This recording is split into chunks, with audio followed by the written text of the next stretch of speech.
But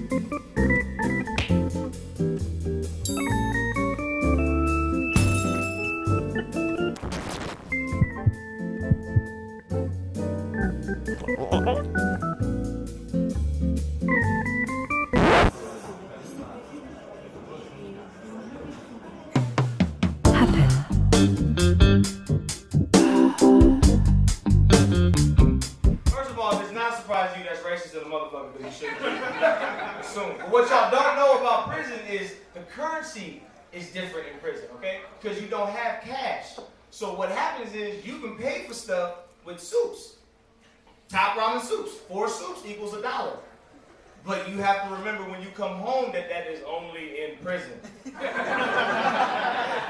Like if they cut your cable off, you can't call up AT&T Universe and be like, okay, how much I owe y'all? $114? Okay, I got 463 soups. Can we work this shit out somehow? It's broke, man. Broke is fucked up, man. I don't care. Speaking of broke, man, look, weird shit happens to me. This is true. This ain't even a fucking joke. I just want to share something with y'all, get it off my chest. I was walking into 7-Eleven the other day. There was a homeless dude standing outside asking for change with a cup, right? And I was on the cell phone with a girl, and I was arguing, right? But I saw him. I had some cash. I reached in my pocket. I gave him $1. I kept arguing. I didn't stop, break stride for what I'm doing. So I go inside and pay for my shit. I'm arguing the whole time. When I come outside, I was very upset, and I was using a few derogatory terms. All right, so I hang up the phone on the girl, and the homeless dude says, "Hey, young brother, I just want to let you know, man, whoever that young lady is on the other that line, you gotta respect her. You gotta treat her better than that, because you're nothing without a good woman, okay? And if you learn how to respect a lady, son, you're capable of learning how to respect yourself." And I sat there and I thought, I said, "Damn, man, you fucking homeless." Fuck makes you think you can give me life advice, baby? Fuck $1 back, man. Hi everyone, this is Dexter here at the Baldwin Park Animal Care Center. His ID number is A4736106. We think Dexter's some kind of cute terrier mix here. He's a little bit of maybe a little bit of everything. We can see his hazel, beautiful eyes here in the photo. He came into the shelter as a stray on July 21st, and we think he's only about 3 months old. This is a little cute puppy. Anna, what can you tell us about him? Well, he's oddly a little shy right now. When I went and took him out of the kennel, he was jumping up and excited to see me. He's got a couple other little kennel mates that he was really enjoying his time with, but it seems like he's a little camera shy right now. He's generally anything you'd want in a puppy. He's small and cute and cuddly, and he gives kisses every now and then. He likes his dog company. We don't know how he is on leash because we don't want to put a puppy of his age on the ground because we don't want him to catch any disease. But just like any puppy, he'll need some guidance and training as he grows up. And I don't really expect him to get all that much bigger. I suppose maybe he might grow to another, I don't know, 10, 12, 13 pounds. But he's a perfect dog for someone who lives in maybe a smaller apartment or a condo. He'll really fit in any living situation whatsoever. He's a very cuddly and sweet little boy. All right, thank you so much. So here's Dexter, everybody, the sweet little puppy at Baldwin Park. Come and get him. Let's go back to 1922. Miami News had a headline, and it was about a citation from an officer that said, "Driving with one hand and holding the girl with the other." So let's go back to the past so that we can understand a little bit of the present. See where we evolved and where we came from, so that we understand where we are now. So back to 1900, dating was still called courtship. The word dating was forbidden. You could say date was more related to prostitution. So families still used to choose partners, and the dates were supervised, and they would go to picnics, dancing, or shopping with another adults. 1920 to 1930, the word date then started to be used. We were more advanced, right? Cars were invented, and people would go out to different places and not being supervised. 1940, 1950, going instead was a new term. Instead of saying I'm dating, we're really going instead. It became used when they were seriously dating. So elements of chivalry was still very much present. Etiquette expert Anna Musen, she says that basic rules of courtship was the following. Man walks on the outside, he plans and he pays, he picks her up, he gives her his jacket, and he follows up.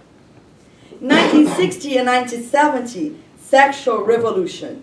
Women's movement started. The creation of birth control pill, women started to ask men on dates. Living together became popular. 1980, marriage was the main focus, but divorce rates skyrocketed. In 1990 was the internet era. .com began.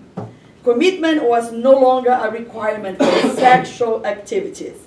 Internet dating became widespread. In 2000, terms like girlfriend, boyfriend, partner, my significant other became frequently used. Dating became an individualizing process. The fear of sexual transmitted diseases became more imminent and people preferred to have a steady partner. Nowadays, up to 2014, formality has gone. Dating begins and ends at light speed. Marriage consideration is very uncommon. And dating has other names. Seeing someone, having a thing, hooking up, or hanging out. The proliferation of dating sites and apps revolutionized romance in the world. Of course, at social media, Twitter and Facebook and Google, if a person, you get to know a person before you really do. You want to have 50 pictures of me in bikini at the beach? You got it! Would you like to know how I'm feeling today? There you go. Or right now. There you go, right? You can know everything at social media. So this is allowing a large space for fantasy. And fantasy takes over, and then when you meet the person, usually their face doesn't match the picture on the profile. According to Mark Lesnick, the founder of iDate, online dating is an industry that profits $1.2 billion per year. That was an inquisitive research I made, huh? This business has now migrated to mobile devices. You have dating on the go. So besides Match.com, Plenty of Fish, Zeus, and eHarmony that are well-known websites, there are now about, guess what? 2,500 other sites. Wow. Some of them are called, just to name a few, datehookup.com, singles.net, OkCupid. Now, interesting, IBIS specialist Katie Moldway, she says that the dating industry is breaking off into 1 billion different directions, and it's covering everybody's specific needs. For instance, single parent meet, divorced people meet, Christian date, speed date, Jewish singles, VeggieDate.com. All right, so I got an email that reads, "Repression. What do you think about this situation? I find that I can really respect an academic regardless of creed, perhaps even find myself thinking of enjoying activities with them, but not kissing and certainly not sex. I find male gay sex to be kind of disgusting. Where do I fall? I mean, I find the female body to be much more intriguing and seductive, but I find the male mind to be much more homely. I am not disgusted by the male body. I give it respect in its strength and form, but male love is not something I feel attracted to. What the hell am I?" I have maybe 2 or 3 comments on this. One is a irrelevant, was somewhat tangential trip down memory lane for me. I remember when I was in high school and I had dial-up, so I can't look at, let's say, porn movies or anything. It was just pictures, and I usually looked at solo pics. Just naked guys, basically. Nothing overtly sexual. And I remember I started looking at some of the more hardcore stuff, and I remember this one picture. There's this table. There's this guy on his back on it with his legs spread, right? And there's this other guy fucking him, basically. But you couldn't see the penetration. It was from an angle where you couldn't see it. And then it dawned on me, like, oh my god, this is anal sex. This is completely disgusting. I was so disgusted that I didn't watch porn for a couple of weeks, you know? And so I think when we live in a culture that is homophobic, that is, let me pick my nose right, that has certain biases, and you don't grow up with that stuff, then certain things are going to seem sort of gross. And I think a lot of people who look at people who would say they're exclusively heterosexual, they would look at, let's say, straight porn. They would look at women and they'd be kind of weirded out by, you know, a vagina the first time they see it, because that's kind of gross too. So that's that. I mean, a lot of it is just taste. What you know, what do you call it? What you're accustomed to. Now, there's plenty of other ways that even gays can have sex. It doesn't have to be anal. So, you know, if you're disgusted by those, that's that too. But anyways, I find it interesting that, you know, I get this letter basically by somebody who seems to be a heterosexual male, and then says, what the hell am I? You know, I don't fit in. I'm completely heterosexual. I'm not turned on by this gay porn. I find it interesting because after the American Psychological Association took homosexuality off the list of mental illnesses, they retained one diagnosis. It was called ego-dystonic homosexuality.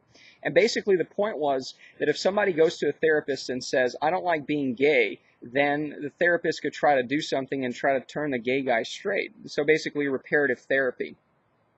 And one of the arguments against the diagnosis of ego-dystonic homosexuality was, well, but our culture is homophobic, so of course you're going to have gay men who say they don't want to be gay because that's what culture expects them. The culture expects them to be straight. You don't have such thing as ego-dystonic heterosexuality. You don't have heterosexuals who go to a therapist and say, what's wrong with me? You know, I want to be gay. So I find it funny that maybe we found the case of ego-dystonic heterosexuality here, that somebody is like, why am I not attracted to men? But anyways, I mean, I won't bother myself too much with the fact that you're not attracted to men, since in this society that doesn't help very much.